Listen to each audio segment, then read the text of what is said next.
السلام علیکم ورحمۃ اللہ وبرکاتہ۔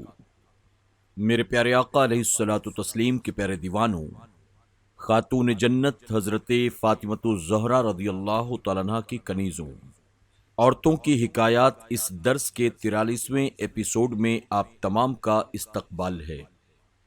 آئیے حسب معمول درود شریف کے ساتھ آج کے درس کا آغاز کرتے ہیں۔ آپ تمام بھی میرے ساتھ مل کر حضور اکرم صلی اللہ علیہ وسلم کی بارگاہ میں ہدیہ درود و سلام پیش کر لیں۔ الصلاۃ والسلام علیک یا رسول اللہ، الصلاۃ والسلام علیک یا حبیب اللہ، الصلاۃ والسلام علیک یا نبی اللہ وعلی آلک واصحابک یا نور اللہ صلی اللہ تعالی علیہ وسلم۔ میرے پیارے آقا علیہ الصلوۃ والتسلیم کے پیارے دیوانوں، خاتون جنت حضرت فاطمۃ الزہرا رضی اللہ تعالیٰ عنہا کی کنیزوں، اس وقت ہم اور آپ عورتوں کی حکایات اس کتاب کے 5ویں باب سے ولیات اور صحابیات کے تعلق سے حکایات سماعت کر رہے ہیں۔ حکایت نمبر 78۔ ایک سونار کی عورت۔ ایک نیک فطرت اور پاک باز عورت کا خاوند سونار تھا۔ اس کے گھر پانی بھرنے کے لیے ایک سقا یعنی بھشتی مقرر تھا جو 30 سال سے اس کے گھر آ کر پانی بھرا کرتا تھا، مگر کبھی اس نے اس باعفت عورت کی طرف آنکھ اٹھا کر بھی نہ دیکھا تھا۔ ایک دن کا ذکر ہے کہ بھشتی پانی لے کر گھر آیا تو اس باعفت کی کلائیاں پکڑ اپنی طرف کھینچا۔ عورت نے اپنی کلائی کو چھڑایا اور اندر بھاگ کر دروازہ بند کر لیا۔ وہ پانی بھرنے والا چلا گیا۔ جب اس کا خاوند گھر آیا تو اس نے کہا، آج یقیناً آپ سے کوئی گناہ سرزد ہوا ہے۔ شوہر نے کہا، اور تو کوئی گناہ نہیں ہوا، البتہ ایک عورت آج مجھ سے کنگن خریدنے آئی تھی۔ میں اس کی نازک کلائیاں پکڑ کر بے صبر ہو گیا اور اس کی کلائیاں پکڑ کر اسے اپنی طرف کھینچا۔ وہ اپنی کلائیاں چھڑا کر وہاں سے بھاگ گئی۔ اس نیک عورت نے خاوند کی یہ گفتگو سن کر کہا، ٹھیک ہے اے میرے شوہر، اس تمہاری زیادتی کا بدلہ تمہاری بیوی سے لے لیا گیا۔ جیسا کہ تم نے اپنے مسلمان بھائی کی بیوی سے ناشائستہ سلوک کیا، اسی طرح تمہاری بیوی کے ساتھ بھی سلوک ہوا۔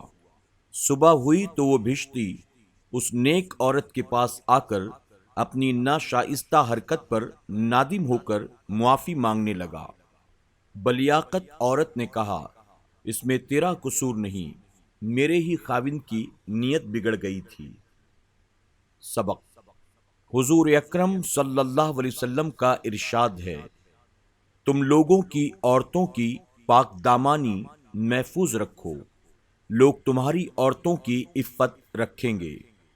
آج کل حضور اکرم صلی اللہ علیہ وسلم کے اس ارشاد پر عمل نہ کرنے کے باعث عورتوں کی عصمتیں محفوظ نہیں۔ ماڈرن افراد کی آنکھیں بے حجاب اور ماڈرن عورتوں کے چہرے بے نقاب۔ ایسی صورت میں ہر شخص ایک دوسرے کی عزت و عصمت پر حملہ آور ہے۔ کیوں نہ ہو، یورپ نے یہ دیوسی سکھائی ہے کہ اپنی عورت کا خود ہی دوسرے مرد سے تعارف کراؤ، بلکہ غیر محرموں سے اپنی عورتوں کا آپ ہی ہاتھ ملاؤ، اور اگر وہ بھاگ جائے تو ہاتھ ملو۔ کلب میں جاؤ تو اس کی وائف اس صاحب سے اور اس صاحب کی وائف اس صاحب کے آگوش میں ناچے۔ گویا حضور اکرم صلی اللہ علیہ وسلم کے ارشاد کا بالکل برعکس۔ آج کل ایک دوسرے بھائی کی عزت و ناموس کو لوٹا جا رہا ہے۔ نہ عورتوں میں نیک نیتی رہی اور نہ مردوں میں۔ ایک شوہر نے اپنی بیوی سے کہا، بھائی ہمارے ملازم رشید کی بیوی تو تم سے بھی زیادہ حسین و دلکش ہے۔ بیوی نے کہا، کیا رشید آپ سے زیادہ دلکش اور حسین نہیں؟ اس بدنگاہی اور غیر شرعی ملاپ کی سزا قیامت میں تو ملے گی ہی۔ غور کیا جائے تو یہ بے غیرتی اور دیوسی اس دنیا میں بھی ایک عذاب ہی ہے، اور اس عذاب کا نام لوگوں نے ترقی رکھ لیا ہے، جیسے کتے کا نام موتی رکھ لیا جائے۔ معلوم ہوا کہ غیر محرم کے سامنے عورت کا اپنے جسم کا کوئی حصہ ننگا کرنا گناہ پر ابھارنا ہے، اور یہ بھی پتہ چلا کہ جو لوگ دوسروں کی ماں بہنوں کو بدنگاہی کے ساتھ دیکھتے ہیں وہ دراصل اپنی ماں بہنوں کو بدنگاہی کا نشانہ بناتے ہیں۔ لندن کا ایک لطیفہ بھی سن لیجئے۔ ایک عیاش آفیسر 3 مہینے کے دورے پر گھر سے نکلا۔ 1 مہینے وہ عیاشی کرتا رہا۔ دوسرے مہینے اس نے اپنا کام سر انجام دیا۔ گھر آیا تو گھر آتے ہی اپنی بیوی سے پوچھا، او پیاری کیا حال ہے؟ بیوی نے جل بھن کر کہا، جی رہی ہوں۔ آفیسر نے حیرت سے پوچھا، کیوں، کیا ہوا؟ بیوی نے اسی لہجے میں جواب دیا، ہونا کیا ہے، تمہارے جانے کے بعد 1 مہینے تک تمہارا دوست آتا رہا، باقی 2 مہینے بڑے بے کیف تنہائی میں گزارے۔ پس اے مسلمانوں، مسلمان بنو، نیک اور پارسا بنو، اور دوسروں کی ماں بہنوں کو بدنگاہی کا نشانہ نہ بناؤ۔ حکایت نمبر 79۔ عقل مند عورت۔ ایک پرانے زمانے کی بات ہے کہ ایک بزرگ کا گزر ایک عقل مند بڑھیا کے پاس سے ہوا۔ انہوں نے دیکھا وہ بڑھیا چرخہ کاٹنے میں مصروف ہے۔ بزرگ نے قریب جا کر سلام کیا اور پوچھا، کیوں بڑی بھی ساری عمر چرخہ کاٹنے میں گزار دیا، یا کوئی دین کی بات بھی سیکھی ہے؟ بڑھیا نے جواب دیا، خدا کا شکر ہے کہ دین کی باتیں بھی میں نے سیکھی ہیں، آپ کو اگر کچھ پوچھنا ہے تو پوچھو۔ انہوں نے پوچھا، اچھا بتاؤ کیا خدا ہے؟ بڑھیا بولی، یقیناً ہے۔ پوچھا، اس پر کوئی دلیل؟ بولی، اس پر دلیل بھی میرا یہ چرخہ ہے۔ بزرگ نے پوچھا، وہ کیسے؟ بولی، وہ ایسے کہ یہ میرا چھوٹا سا چرخہ بغیر چلانے والی کے نہیں چلتا، تو زمین و آسمان کا اتنا بڑا چرخہ کیا بنا کسی چلانے والے کے یوں ہی چل رہا ہے؟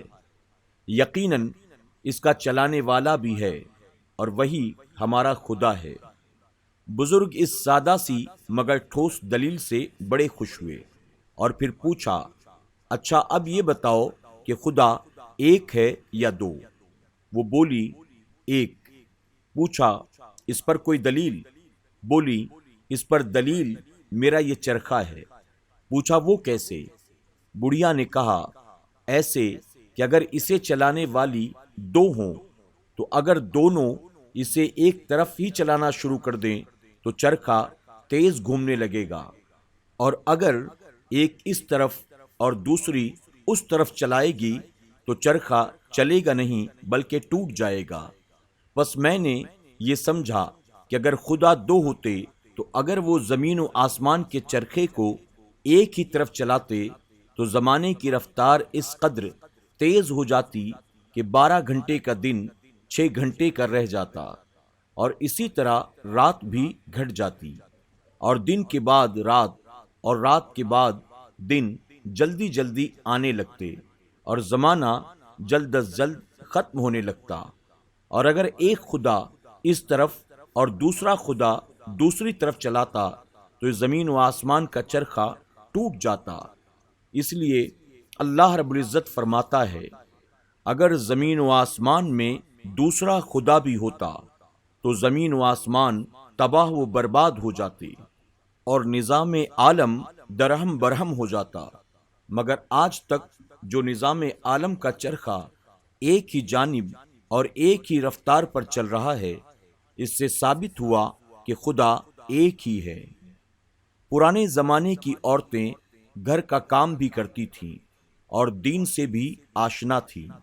بقول آج کل کے پڑھے لکھے ہوں کے کہ پہلے زمانے کی عورتیں جاہل تھیں، پہلے زمانے کی اس دین آشنا بڑھیا کے اس وجود اور توحید باری تعالیٰ پر ایک ہی ٹھوس دلیل پر آج کل کی یونیورسٹیوں کے ہزار دانشوراں اور علمی موشگافیاں قربان، کہاں وہ گھر میں بیٹھ کر چرخے کاٹنے والیاں اور اللہ کو یاد کرنے والی پاک باز بڑھیا، اور کہاں یہ سنیما ہاؤس اور کلبوں میں چکر لگا لگا کر یوروپ کا چرخہ بن جانے والی لیڈیاں، جنہیں یوروپ جس طرح گھمائے یہ گھوم جائیں۔ وہ گھر میں رہ کر چرخہ کاٹیں، یہ کلب میں راتیں کاٹیں۔